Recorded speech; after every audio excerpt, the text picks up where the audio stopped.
Salam. Salam. Semoga dalam seluruh perjalanan hidup kita benar-benar ada salawat Tuhan yang mengiringi langkah hidup kita. Meskipun kita tahu cuaca kayak ini makin panas sudah ini. Sudah DC, sudah 18 derajat, panas semua. Tidak mengurungkan niat kita untuk tetap ada dalam persekutuan. Mama, bagaimana khotbahnya Ibu Cafi minggu lalu? Aman dia? Tidak ada masalahnya. Semoga ada yang bawa kerbau di pesturi. Papa Mama sudah berulang kali kita bicara tentang anak, tapi berulang kali juga persoalan anak tidak pernah selesai. Jadi hari Selasa kemarin ada anak dari Kananggar yang mengadu ada hamil di bawah umur, anak SMA di kota Waingapu, Canberra.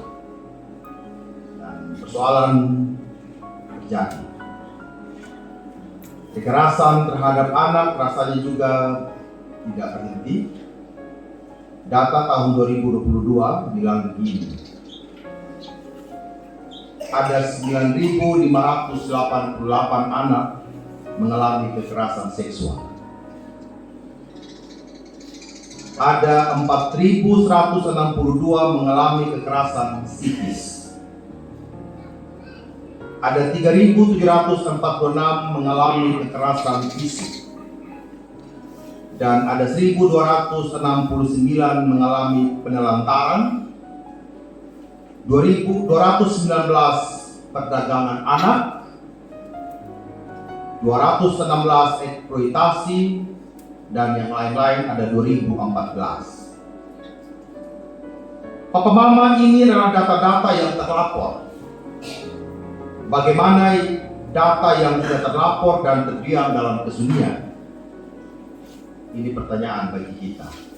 Bagaimana kekerasan anak yang terjadi di dalam rumah tangga kita, dengan semua persoalan-persoalan hidup yang memang semakin hari ini, sebentar lagi kita akan mengalami masa kemarau yang tidak mudah. El Nino sudah di-warning oleh beberapa LSM, pemerintah. Sinode Gereja Kristen Sumba sudah melakukan Zoom dan kerapatan bersama PGI. Apa yang kita lakukan di masa yang memang sebentar lagi lapar ini. Ada langkah-langkah yang harus kita lakukan sebagai gereja. Tentu itu semua mempengaruhi kehidupan kehidupan. Kita lihat itu masalah cuaca, itu masalah kemarau, betul. Masalah cuaca kemarau ini juga masalah tentang punya perut. Bisa makan atau tidak. Dan kalau kita selesaikan, bisa saja orang tua tambah emosi jiwa, anak-anak yang jadi korban. Itu dia punya persoalan. Jadi kita bisa mengatakan itu tidak apa-apa, tidak ada salah kita. Betul. Kita bisa melakukan bisnis yang lain, betul. Tetapi kita masih makan beras. Kalau para petani tidak ada hujan, sawah tidak dialiri, bagaimana kita bisa mengalami pangan yang cukup? Apa kata gereja hari ini? Kita mau bilang apa? Apakah persahabatan dengan anak itu merupakan hal yang penting atau tidak? Apakah persahabatan dengan anak itu perlu kita lakukan atau tidak? Karena kita sedang membangun sebuah generasi yang bermakna. Kita bukan membangun generasi yang asal-asalan saja. Kita sedang membuat generasi yang memang dia sendiri dapat memaknai itu hidup. Dia sendiri dapat melakukan penghargaan kepada orang lain dengan baik. Karena kita sudah berjumpa dengan anak-anak yang rasanya memang sudah tidak tahu sopan. Nah, tidak tahu sopan ini dilihat dari siapa? Dari orang tua dan orang dewasa. Termasuk kita juga yang tidak punya anak, tidak bisa kita katakan santai, kita tidak punya anak, tidak bisa. Dia melihat contoh dari orang-orang dewasa yang berseliweran di sekitar kehidupannya dia. Dalam rumah tangga, di sekolah bersama dengan guru, di gereja bersama dengan kita semua, termasuk saya sebagai pelayan, bahkan di mana saja kita berada. Sehingga dalam Alkitab, Allah menegaskan bahwa hati Allah bagi generasi sungguh terbukti. Buktinya dalam Alkitab ada begitu sekitar 2.700 kali disebutkan mengenai anak. Dari Kejadian sampai Wahyu. Bahwa anak-anak ini benar-benar merupakan hal yang utama yang diangkat oleh Allah. Bahkan kata-kata yang berkaitan dengan anak dan keluarga itu muncul 8.000 kali di dalam Alkitab. Pak Pendeta mulai bilang, Pak Jemaat, dari mana Pak Pendeta tahu? Ada prokodensinya Pak Mal. Jadi kalau ketik anak itu dalam prokodensi Alkitab keluar semua itu. Ada berapa ribu itu tentang anak-anak. Suatu hari orang-orang membawa anak kepada Yesus. Tetapi bagi orang Israel saat itu juga dalam pemikiran mereka rasanya juga anak-anak ini bisa dijadikan nomor 2. Bahkan sama seperti perempuan yang juga kelas 2 saat itu. Bukan yang utama. Meskipun berulang kali Tuhan mengingatkan bangsa Israel, Tuhan mengingatkan umat Allah itu untuk benar-benar memperhatikan kehidupan anak-anak, bahwa ketika engkau membangun anak-anakmu sama dengan engkau membangun kerajaan Allah. Dan apa yang terjadi? Para murid bukan memasang jembatan untuk berjumpa dengan Yesus, tetapi mereka membuat tembok. Sekali lagi, para murid tidak membangun jembatan agar anak-anak itu berjumpa dengan Yesus, tetapi mereka membuat tembok yang membatasi dengan marah-marah mereka. Tidak ada hubungan yang mereka ingin bangun bersama dengan anak-anak dan Yesus. Dan para murid-murid dalam seluruh kepala mereka berpikir bahwa hanya orang dewasa saja yang layak untuk datang kepada Tuhan Yesus. Sehingga dalam seluruh perjuangan, bahkan yang kita perjuangkan di Jemaat Manuara sebagai gereja ramah anak, sebenarnya kita ingin membangun sebuah teologi anak, di mana sebenarnya anak-anak juga memiliki peran penting di dalam jemaat.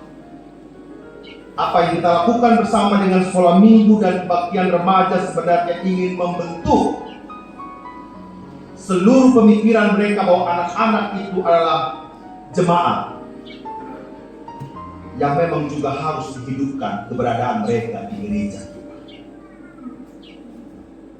Sehingga dalam kebaktian remaja, pemimpin liturgi mereka, pembawa kolektan mereka, pemain musik mereka, kami, saya Vikaris dan Cafi, kita sebagai pelayan firman. Tapi kita sedang berlatih suatu ketika mereka juga harus memimpin firman di depan teman-teman mereka. Tujuannya apa? Bahwa memang anak-anak itu harus memang kita kembangkan. Dan kita harus punya perspektif bahwa mereka juga harus terlibat dalam pelayanan di gereja kita. Jadi saya minta sama Pak Ans, kenapa bimbing juga anak-anak remaja, supaya bukan kita seorang dewasa yang eksis jalan terus. Tujuannya untuk apa? Gereja ini miliknya mereka. Setuju tidak Pak Mak? Kita tahu Tuhan kapan panggil kita toh? Saya pikir bukan itu saja. Tetapi yang paling utama adalah anak-anak kita harus tampil dalam arti mereka bagian dari ibadah. Harapan saya dari mimbar ini saya sampaikan, tanggal 30 itu kita berikan 1, 2, 3 lagu supaya mereka konser menggunakan alat kita. Ini PR ya buat Pak Ans dan teman-teman. Mereka menggunakan alat-alat kita dan mereka menyanyi saja tuh. Jatuh bangunnya kita juga dulu jatuh bangun Bapak Mama ya. Tidak ada tiba-tiba senjata. Mama ketemu saya khotbah kan hari ini. Dulu yang di remaja Pak Yeti saya di dinding oleh usokan darah. Bapak Mama tahu. Tak bolak balik itu firman yang kami ngomong. Tetapi berjalannya waktu Tuhan memberikan hikmat. Oleh karena itu, apa yang perlu kita lakukan sebagai orang tua dalam membangun persahabatan? Yang pertama, orang tua membangun ruang persahabatan dengan anak sama seperti Allah membuka ruang kerajaan Allah kepada anak-anak. Allah menyambut mereka, demikian juga kita harus menyambut anak-anak kita. Ini sebuah sistem yang dibangun oleh Allah. Jadi membangun keluarga, membangun anak-anak kita itu adalah sistem yang sedang dibangun oleh Allah. Dan kalau sistem itu rusak papa mama, apa yang terjadi? Rusaklah generasi kita. Rusaklah gereja kita, maka rusaklah bangsa ini. Jadi apa yang terjadi hari-hari ini sebenarnya entah itu radikalisme, entah itu vandalisme yang suka rusak barang-barang umum dengan segala macam itu, ya sebenarnya hasil dari memang produk rumah tangga. Tidak ada yang tiba-tiba, woi karena saya punya anak yang bermain di tetangga sana, dia begitu. Tidak ada cerita Pak Mama. Yang terjadi adalah di tengah-tengah keluarga kita. Entah perbuatan yang kita sengaja atau tidak kita sengaja. Ini harus ingat Pak Mama ya. Karena kadang-kadang orang tua selalu membangun prinsip begini. Wih Papa, kita orang tua tidak pernah buat begitu. Renungkan dulu. Apa benar? Kita sudah menjadi orang tua yang benar-benar sadar atau tidak benar-benar sadar. Kebiasaan sarapan pagi itu sebenarnya bukan tiba-tiba hari ini saya suka makan pagi Pak Mama ya. Yang saya masak saya upload di Facebook gitu ya. Kebiasaan makan pagi ini dari kita zaman TK dulu. Kami tinggal rada mata sana. Kalau pagi kita tidak bangun dulu kan air mati kan karena rada mata dia mata di atas di rada mata. Ya. Kan Pak Mama usaha bagaimana dulu di Timur Indah, mesti tahu Timur Indah ya. Dulu ada jual roti pagi-pagi. Ya Pak Mama tahu ya dulu Timur Indah di Payiti. Jadi Pak Mama selalu beli kue 1-2 potong supaya kita makan. Beli di malam hari, atau beli di pagi hari, dan sateka dan telur di Bayangkari, jadi Pak Mama beli kita makan. Jadi makan pagi itu produk dari rumah, ikut sampai sekarang. Artinya memang kita tidak disangkali bagaimana pendidikan dalam keluarga itu mendukung seluruh kehidupan kita. Kasih Allah yang meraja dan yang terutama dalam membangun persahabatan antara anak dan orang tua. Meskipun kadang-kadang anak-anak itu kita bilang kepala susah diatur, sulit sekali. Sekarang seperti tema kita minggu lalu menjadi sahabat bagi pasangan. Apakah sudah sepenuhnya juga kita saling marahkan dalam keluarga sebagai suami istri Pak Mama? Rasanya kalau suami omong, istri mengamuk. Istri omong, suami kembali mengamuk. Dan itu yang terjadi. Yang memilih jangan ada suami memilih. Jadi sudah gitu-gitu apa sih memilih gitu kan? Protes gitu kan ya. Bisa terjadi gitu kan ya. Jadi istri kita saja yang kita sudah bilang my darling, I love you gitu kan bertubi-tubi sudah kadang-kadang tidak dengar apa kita omong. Suami juga kita anggap dia sudah ini yang melindungi saya. Saya kalau ikut ini Kenoto, maksud minta gitu. Sesuka gini kadang-kadang gitu kan ya. Undang ini omong banyak sekali. Wah, ini kau punya istri itu, kau punya saudara perempuan, ya begitu ya. Nanti kau punya suami, kau saudara laki-laki itu manis semua begitu ya. Tapi tetap saja kalau kembali ke dalam keluarga terjadi. Ini sampai saya kalau orang undang omong, kalau kamu cari nafkah itu ya, ingat sisihkan kembali tuh siripinang taruh di situ, makan begini. Tetap saja kalau suami ada uang karena dia bawa sendiri, istri bawa uang dia bawa sendiri. Bagaimana dia cerita jadi kalau anak-anak kita besok-besok tidak melakukan hal yang lain ya dia punya gambar kita begitu Pak Mama. Dia punya gambar kita. Jadi Paul Meyer seorang ahli psikologi mengatakan 85% dari pola kebiasaan dan sikap dikembangkan secara kuat dan rapat sebelum usia 6 tahun. Jadi sebenarnya sebelum usia 6 tahun itu, disitulah sebenarnya karakter anak-anak kita itu dibangun secara positif. Ya, dalam hati kita, Pak Pendeta Sapalus SMP bagaimana? Saya pikir tidak ada sesuatu yang terlambat untuk kembali membangun persahabatan dengan anak-anak.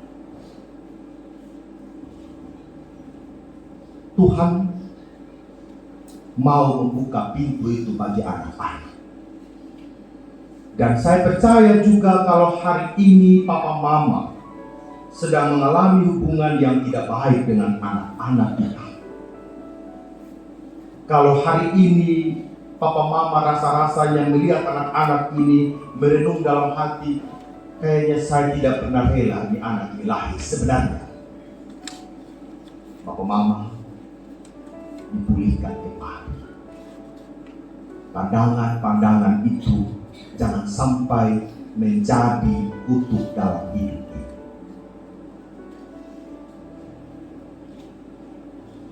Seberapapun mereka jauh dari Allah, seberapapun mereka kuat memaki anak-anak itu, seberapapun mereka kayaknya bodoh sekali di sekolah, rangkul kembali mereka dalam doa-doa kita bahwa akan menjadi sesuatu dalam hidup mereka. Amin, Pak Mama ya. Karena kita sedang membangun generasi yang sangat panjang, Pak Mama. Kita kasih sekolah. Kadang-kadang lulus kuliah mereka bingung, Pak Mama, mereka itu ngapain? Saya ini ponaan-ponaan sering tanya sama mereka, kamu lulus mau ngapain? Kadang-kadang mereka tidak mengerti mereka itu mau ngapain anak-anak kita. Kuliah betul sudah orang kuliah, ya, tinggi dari Pulau Sumba betul sudah, kuliah di Pulau Sumba betul sudah. Tapi setelah lulus kalian mau ngapain? Bingung juga. Jadi sebenarnya ini ada yang salah dengan pola asuh kita, gitu Pak Mama. Ya. Kemandirian mereka tidak ada. Saya beberapa kali di Bapak Mama ini urus teman-teman ini dari luar Jawa sana, dari luar Sumba. Tiba-tiba mereka tugas di Sumba. Itu toko HP aja mereka takut pergi toko HP, Pak Mama. Kenapa? Takut nanti kenapa sama orang di Sumba sini. Loh, di Jakarta itu jauh lebih parah daripada di Sumba ini saya bilang kan. Tapi ketika kalian sampai di Sumba sini hanya pergi ke konter aja gitu cari HP susah minta. Kirim dari sini telepon kirim ke sana. Ada lagi mau berangkat saja pakai ojek takut juga. Jadi sebenarnya hal-hal inilah yang perlu kita perbaiki sebagai keluarga. Menciptakan anak-anak yang bermakna. Menciptakan anak-anak yang mampu untuk menyampaikan pesan-pesan Tuhan dalam kehidupan mereka. Hal yang kedua, membangun persahabatan bersama anak dengan mengembangkan potensi yang mereka miliki. Ada potensi yang mereka harus kembangkan dalam hidup mereka. Allah memberikan potensi pada setiap manusia, termasuk pada anak.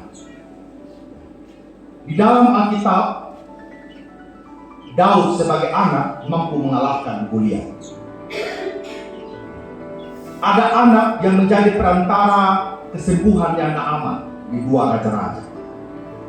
Ada kisah Raja Yosia yang diangkat saat menjadi 7 tahun untuk memimpin bangsa Israel. Ada anak yang menyerahkan bekalnya kepada Tuhan Yesus untuk memberi makan 5.000 orang. Itu anak, bukan para murid. Para murid itu apa? Ketika orang 5.000 lapar, dia bilang begini, Tuhan suruh mereka ke kota cari makan. Tapi ada anak yang satu membawa 5 roti dan 2 ikan. Tuhan Yesus memberkati. Allah tidak pernah memandang rendah anak, karena dalam diri anak ada potensi. Anak adalah mitra potensial untuk menjangkau anak. Saya selalu katakan sama anak-anak remaja, tolong kamu kasih tahu kamu teman. Kita tahu di antara mereka itu ada dia bos-bos geng dan anak. tolong kasih tahu datang minggu depan. Tidak mudah memang Pak Mama, tapi kami dan mereka berproses ya, untuk selalu mengembangkan potensi diri mereka. Bapak Ibu, saya juga harus memberikan kesaksian kepada kita hari ini.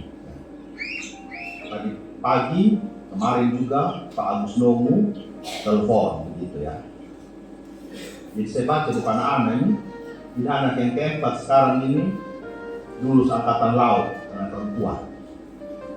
Lulus angkatan laut dan sedang pendidikan di Surabaya sekarang. Bapak jangan kan laki-laki ya, susah. Tapi ketika ada anak perempuan, jemaat Manubara dari Sumba Timur, lulus angkatan laut, ya saya juga merinding. Melewati yang sedikit gampang. Saja teman-teman di renang di Swembak, saya baru satu putaran sudah hawa semua. Sudah hawa kita ini. Ini menyeberang laut Madura Surabaya, ini pergi pelatihan begini nanti. Apa kabar? Tapi saya pikir bagaimana orang tua mengarahkan anak-anak. Saya merenung kembali ke belakang. Ini kesaksian. Ketika periode saya sekolah minggu, Pak Agus Nomu ini selalu mengajar di sekolah minggu di Kandahar. Ini hanya flashback saja di belakang. Dan dulu saya pernah dilatih drama oleh dia. Dan ketika pernah suatu malam saya tertidur di rumah jemaat latihan drama, dan dia pikul saya bawa pulang kembali ke rumah saya. Jangan Bapak bayangkan saya dulu begini dulu Bapak Mama ya. Dulu saya tuh langsung imut-imut Bapak Mama begitu kan. Pokoknya imut sekali saya dulu begitu kan. Pikul Bapak pulang di Kandahar sana. Saya pikir dulu saya curiga sama Pak Agus Nomu begitu, jangan-jangan datang cari hari di sini begitu. Kan guru sekolah minggu kami itu kan manis-manis semua di Kandahar sana begitu ya. Tapi ternyata tidak Bapak ya, jodohnya mau guru sekolah minggu ya Bapak ya. Manis-manis guru sekolah minggu dulu di sana ya. Nah, ya saya tidak tahu bagaimana proses hidup itu. Mungkin dia pikir dulu ini anak nanti harus lihat kembali ke Manubara. Mungkin dia pikir gitu, kita tahu juga gitu kan. Kita tahu jalan-jalannya Tuhan dulu kan bercerita sama hidup kita. Betul ya Pak Agus ya? Dari Manubara pergi ke Kandahar sana naik sekolah minggu. Dan saya percaya ketika saat itu potensi-potensi saya sebagai anak sekolah minggu dikembangkan dan segala macam. Bisa main drama dulu, bisa menari juga dulu. Saya kalau dari Kepokang Kaningan ini, kalau dari pas Sabarua 11-12 kita bisa. Tapi kalau sekarang Kasamura coba ya. Bapak sih sedikit Bapak. Dulu Bapak ini penari juga di Lewa, saya tahu. Gitu kan ya. Dan saya menyadari bahwa itu terjadi karena memang ya saya dikembangkan begitu Bapak. Kalau sekarang saya juga dikembangkan oleh Bibi Truti gitu ya. Nah, sama saja waktu itu yang saya tidak diajarkan dari main musik Bapak. Kalau saya main musik saya handle semua itu. Kan ya, saya handle semua itu kan ya. Cuma memang Tuhan bilang cukup sampai di Mimbas di situ. Pokoknya pegang itu keyboard kita. Karena apa? Hari-hari tanpa terpesona. Gitu kan ya. Nah, begitu Bapak Mama. Jadi saya sadar bahwa dari kecil memang saya dibiasakan untuk main musik. Mungkin kalau dibiasakan juga ya, apa juga. Tiap malam Bapak Mama habis biasa di konser di kafe Bapak Mama. Cari uang sayur toh. Lumayan sekarang ini. Jadi Bapak Mama, sekarang Bapak Mama anak-anak mau dikembangkan ke arah mana, kan begitu. Saya bilang sama Om Joni Bora, kemana bisa jahit tidak Om Joni? Betul tidak Om Joni? Bapak bisa jahit, terus anak bisa jahit itu gimana cerita gitu kan ya. Ini contoh gitu kan ya. Jadi sebenarnya kita ini mau kembangkan ke arah mana anak-anak kita ya. Ketika Mama Nixon juga kasih anak bilang ada di Afrika sana jaga perdamaian, saya juga merinding juga. Yang sampai tiba-tiba ke depan kita tembak, bukan sumpah Mama Nixon dari gitu kan. Kan itu tidak gampang begitu.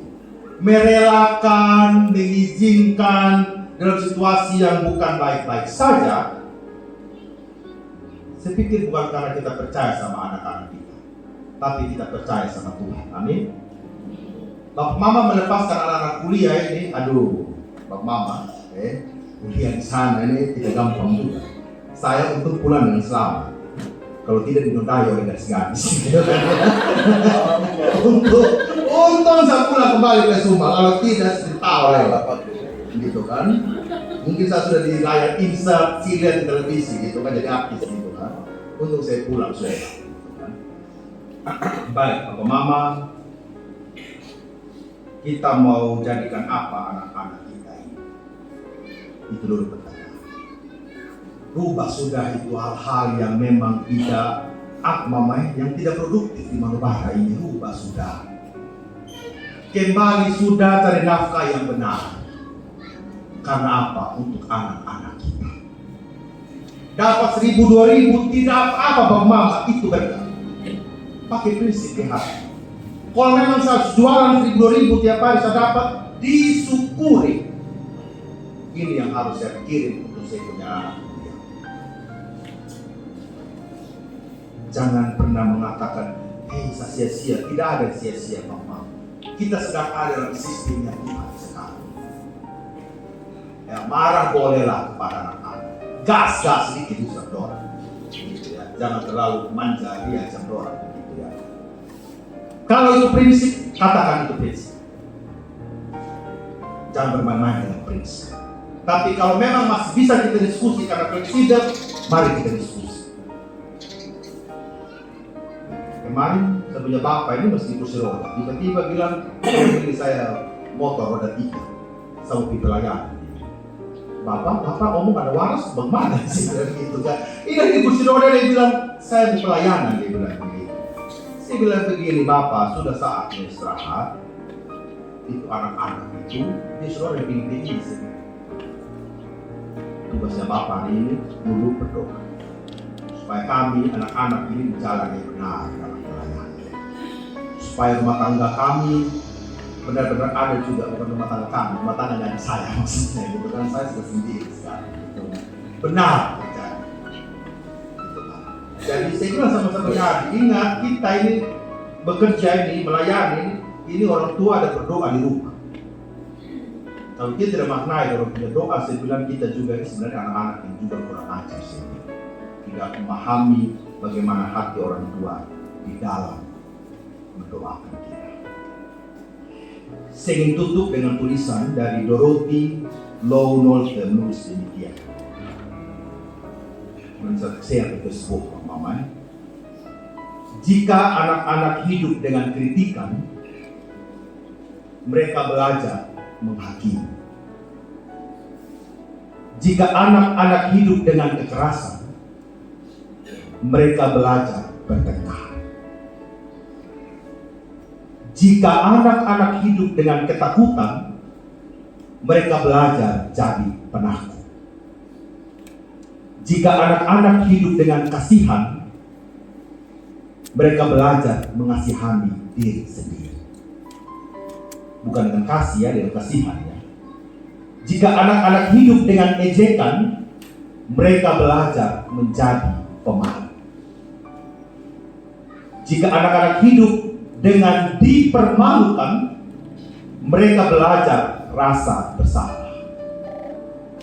Jika anak-anak hidup dengan dorongan, mereka belajar percaya diri.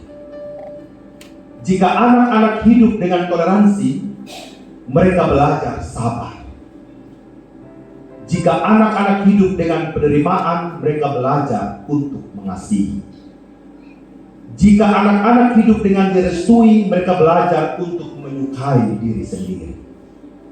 Jika anak-anak hidup dengan dihargai, mereka belajar ada tujuan itu baik. Jika anak-anak hidup dengan saling berbagi, mereka belajar bermurah hati. Jika anak-anak hidup dengan hati yang lurus, mereka belajar tentang kebenaran.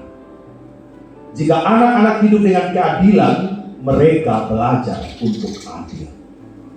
Jika anak-anak hidup dengan kebaikan dan perhatian, mereka belajar menghormati. Jika anak-anak hidup dengan aman, mereka belajar percaya diri dan pada orang di sekitarnya. Jika anak-anak hidup dengan keramah tamahan, mereka belajar bahwa dunia ini adalah tempat yang baik untuk hidup. Kiranya Tuhan menolong gereja dan keluarga untuk membangun persahabatan bagi anak-anak. Amin.